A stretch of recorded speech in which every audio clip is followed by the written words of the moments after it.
Ang mga taong ipinanganak sa Aquarius, ika-20 ng Enero hanggang ika-18 ng Pebrero, ay kilala sa mga sumusunod na katangian. 1. Makabago at progresibo. Sila ay bukas sa mga bagong ideya at may pagmamahal sa pagbabago. 2. Malaya at independent.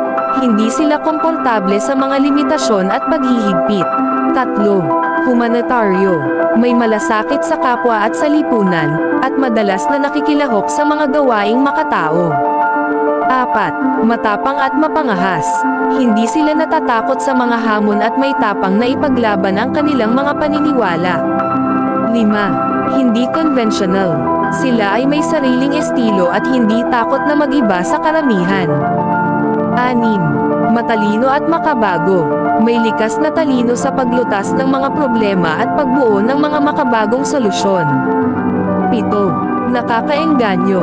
May kakayahang makipag-usap at makipag-ugnayan sa iba't ibang uri ng tao.